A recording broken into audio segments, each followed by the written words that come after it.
যারা রয়েছেন তাদের কাছে কিন্তু ত্রাণ পৌঁছে দেওয়ার জন্য কাজ করছে প্রশাসন সহ স্থানীয় যারা প্রভাবশালীরা রয়েছেন, এছাড়াও বিত্তবান যারা রয়েছেন তারা কিন্তু এখানে ত্রাণ সহায়তা করছেন। এছাড়াও এলাকার লোকজন যারা রয়েছেন তারাও কিন্তু নিজেদের খাবারটি আসলে নিজেরাই প্রস্তুত করার জন্য এবং পরিবারের মুখে দুমুঠো ভাত তুলে দেওয়ার জন্য কিন্তু বিভিন্ন জায়গায় অবস্থান করে সেখানে রান্না করে একত্রিতভাবে নিজ নিজ পাড়াতে কিন্তু তারা এই খাদ্য পৌঁছে দিচ্ছেন। আমি এই মুহূর্তে রয়েছি কক্সবাজারের পেকুয়া উপজেলার নন্দীপাড়া গ্রামে এবং সেই গ্রামটির যেই সংযোগ সড়কটি আছে সেটির উপর দিয়ে কিন্তু বর্তমানে নৌকায় করে গ্রামটির দিকে এগুচ্ছি আমরা এবং দেখতেই পাচ্ছেন যে গ্রামটির অধিকাংশ বাড়িঘরই কিন্তু এই মুহূর্তে পানির তলে তলিয়ে রয়েছে। যদিও পানি গতকালের তুলনায় গতকাল যেটি বেড়েছিল সেটি আবারও কমতে শুরু করেছে এবং জনজীবনে স্বস্তি ফিরতে শুরু করলেও এই গ্রামটি এখন পর্যন্ত কিন্তু পানির তলেই রয়েছে এবং বহু মানুষ কিন্তু এখন পর্যন্ত পানি বন্দি অবস্থায় রয়েছে। এখান থেকে যাতায়াতের বর্তমান একমাত্র মাধ্যমই হচ্ছে নৌকা। এই নৌকায় করে তারা প্রধান সড়কের দিকে যাচ্ছেন এবং সেখান থেকেই কিন্তু তারা যাতায়াত করছেন এবং নিত্য প্রয়োজনীয় যেই কাজগুলো সেগুলো হলো করছেন। এই গ্রামটির অধিকাংশ মানুষই হতদরিদ্র এবং এখানকার মানুষই দিনমজুর, যার কারণে কিন্তু অনেকেই বেকার হয়ে পড়েছেন। নিজেদের পরিবারের আসলে খাবার দেওয়ার মতন তাদের অবস্থা নেই, যার কারণে নির্ভর করতে হচ্ছে সরকারি এবং বিত্তবান বা অন্যান্য যে বিভিন্ন মানবিক সংগঠনগুলো যেই সহায়তা দিচ্ছে সেগুলোর উপরেই কিন্তু তারা অবস্থান করছেন এবং প্রত্যেকটি মানুষের ঘরই কিন্তু এই মুহূর্তে পানির নিচে তলিয়ে আছে। তারা হলো ব্যাপক কষ্টের মধ্যে রয়েছেন।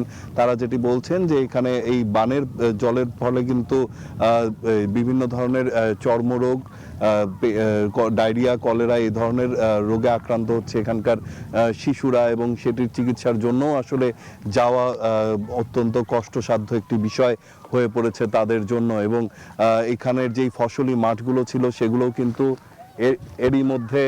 এরই মধ্যে শেষ হয়ে এরই মধ্যে পানির নিচে তলিয়ে গেছে এবং তাদের অবস্থা কিন্তু কৃষক যারা ছিলেন তাদের অবস্থা অত্যন্ত শোচনীয়, কারণ এই সমস্ত ফসল আসলে ঋণ নিয়ে যেটি করেছিলেন সেই ঋণের বোঝা কিন্তু মিটবে না তাদের এই বন্যার পরেও।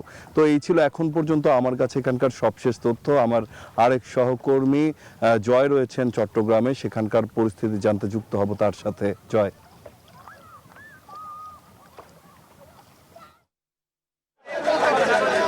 দেখতে পাচ্ছেন চট্টগ্রামের সাতকানিয়ায় কিন্তু আমরা দেখতে পাচ্ছি বিদ্যুৎ, জ্বালানি ও খনিজ সম্পদ মন্ত্রণালয়ের প্রতিমন্ত্রী এখানে এসেছেন। প্রতিমন্ত্রী এসে দুর্গম এলাকায় জেলা প্রশাসককে নিয়ে কিন্তু আমরা দেখতে পাচ্ছি ত্রাণ সামগ্রী বিতরণের কাজে কিন্তু যাচ্ছেন।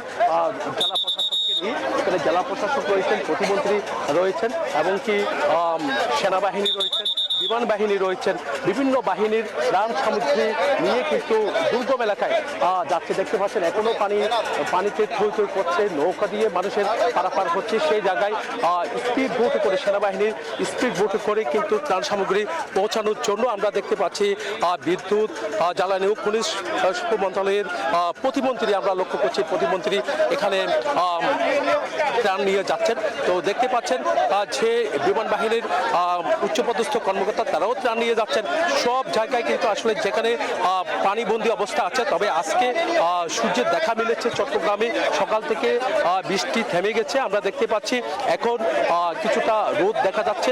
তার কারণে যারা পানিবন্দী অবস্থায় আছে তাদেরকে কিন্তু আমরা দেখতে পাচ্ছি তাদেরকে সহায়তা দেওয়ার জন্য এখানে যারা ত্রাণ সামগ্রী বিতরণ কাজে লিপ্ত রয়েছে তারা কিন্তু ছুটছেন বিভিন্ন জায়গায়। এখনো ঘর বাড়িতে কোনো কোনো জায়গায় পানি আছে, আবার পানি নামতে শুরু করেছে, বিভিন্ন জায়গায় পানি নেমেছে, পানি নেমে গেছে, তবে অনেক জায়গায় পানি নেমেছে, আবার অনেক জায়গায় পানি এখনো আছে। আমরা দেখতে পাচ্ছি জেলা প্রশাসক আছেন, একের সাথে পুলিশ সুপার আছেন, একের সাথে অন্যান্য বাহিনী যারা আছে তাদেরকেও কিন্তু আমরা দেখতে পাচ্ছি।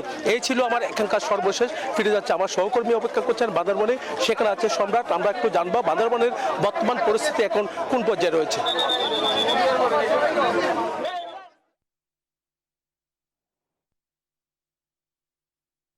জয়, আপনাকে ধন্যবাদ। আপনি চট্টগ্রামের বন্যা পরিস্থিতি যেটা জানাচ্ছিলেন, আসলে বান্দরবান গত রাত থেকে যখন বৃষ্টি থেমে যায়, গত রাত থেকে বন্যার পানি নামা শুরু হওয়ার সাথে সাথে প্রায় ঘরবাড়ি ডুবন্ত ঘরবাড়িগুলো বেশি আসার পর যে সকাল থেকে যে চিত্রটা আমরা দেখতে পাচ্ছি, বিভিন্ন অলিতে গলিতে বাসা বাড়িতে যে পরিমাণ কাদা, নোংরা, ময়লা আবর্জনা স্তূপ হয়ে আছে, এটা স্থানীয় বাসিন্দাদের জন্য দুর্বিষহ জীবন যাপন শুরু হয়েছে।